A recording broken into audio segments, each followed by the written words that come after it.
become very popular in the drug literature is drug of abuse.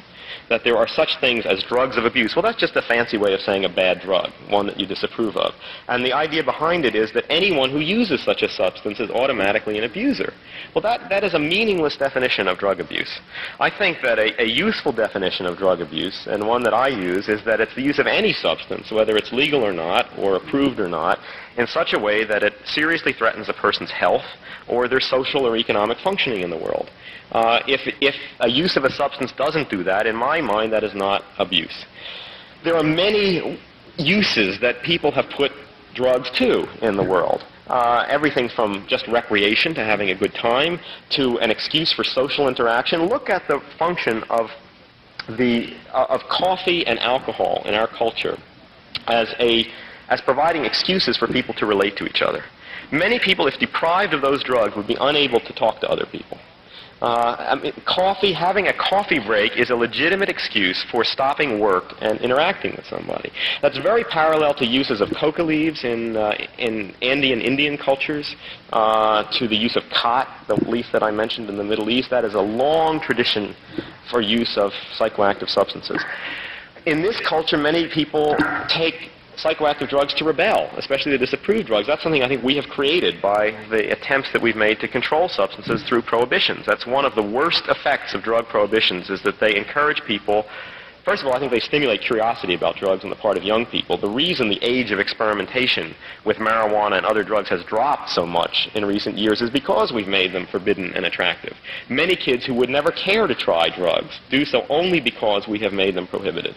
I have been consistently struck in my work with Indian tribes, especially in the Amazon, where drugs like coca leaf and psychedelics are available all the time but are used only by adults under certain circumstances.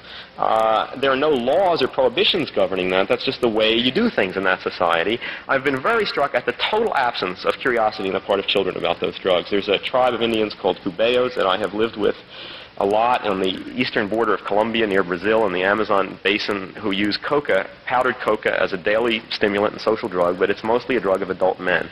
I have asked children in that tribe again and again, don't you want to know what coca's like? And they say no. And I said, well, don't you want to know what it does to you? And they say, well, we'll wait till we grow up. That's very different from anything I hear up here. And I think that is very much related to the absence of trying to deal with that through prohibitions and making things unavailable, and then trying to defend the prohibitions by greatly exaggerating the dangers of disapproved drugs while not acknowledging the dangers of the drugs that are in current use. The variants on good drug and bad drug are very frequent. You hear legitimate drugs, medical drugs, illicit drugs. I think the attempt to use names like entheogen is really another variant of that. It may be more benign, but it's a way of saying that our drugs, say especially the indoles and phenethylamines, are okay, but quaaludes and barbiturates and opiates aren't very good. You know, I just don't believe that. I think, and especially when you look at the uses of drugs for religious purposes or spiritual purposes, that is another very prominent theme in human culture. Another very common use in all cultures of psychoactive substances is to give people transcendent experiences, to allow them to transcend their human and ego boundaries, to feel greater contact with the supernatural or with the spiritual or with the divine, however they phrase it in their terms. And you may or may not approve of that, but it is a fact of human life. And the drugs that have been used for that purpose are very varied. There is no one category. There are many people who claim to have found God and spiritual life through alcohol. That's a very old tradition going back to ancient cultures. And it persists to this day in occasional people. There are people who say they have found God through opiates. There are people, and now, of course, the ones that we hear this most about are the ones that you will be hearing most about in this conference, which in the past have been called hallucinogens and psychedelics, and now entheogens. I don't think we can find a totally satisfactory name to them, because every name is either one put forward by the opponents of those drugs or the proponents of them, and it gets into the same kind of fight.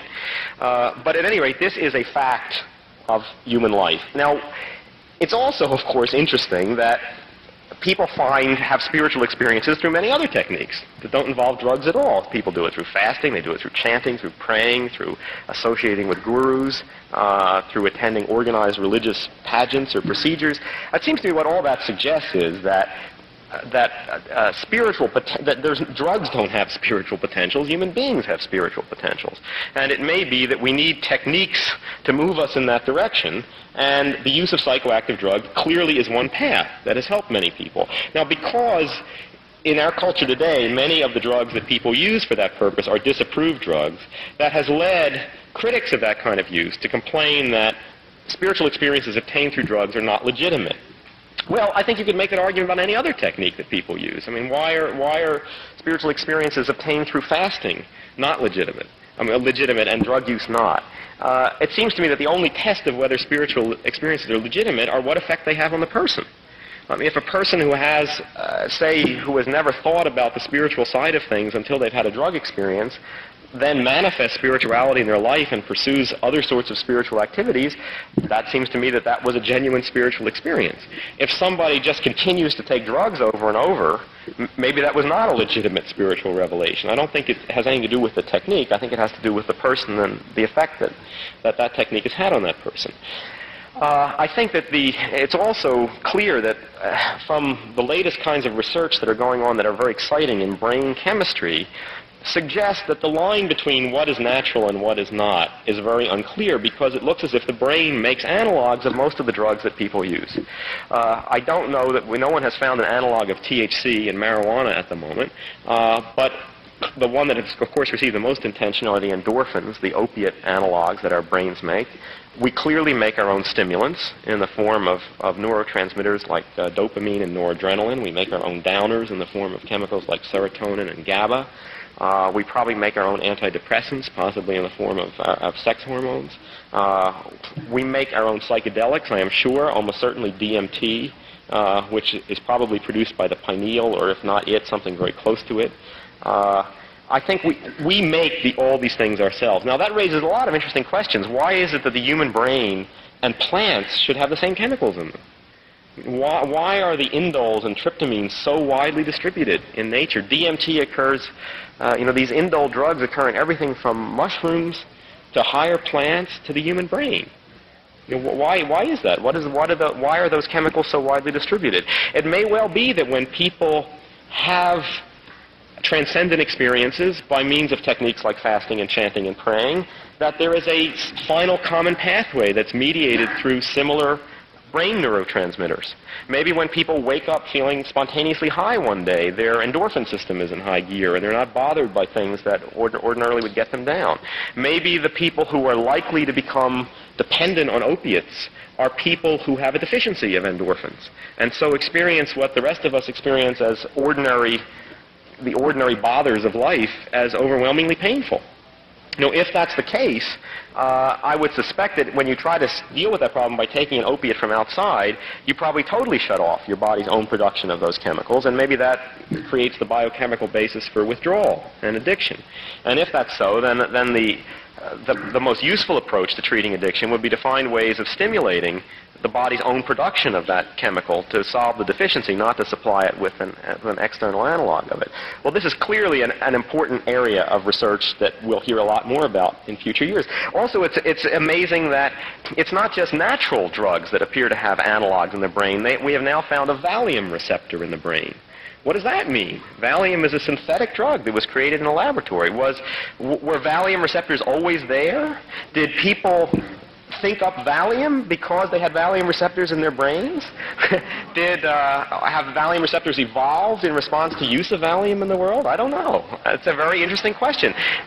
There is a PCP receptor that has just been found in the brain. What does that mean?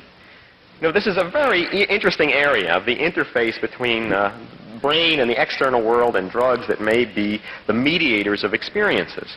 I think that also is further evidence that, you can't say that because a person has an experience in one way or another that one is legitimate and one is not. That's not the test. As I say, I think the only fair test is what effect it has on the person and what effect that person subsequently has on other people and the world. Now, this is all to do with the first lesson that I have learned from my studies, namely that there are no good drugs or bad drugs. The second thing that I have clearly learned is that the effects of drugs are as much dependent on expectation and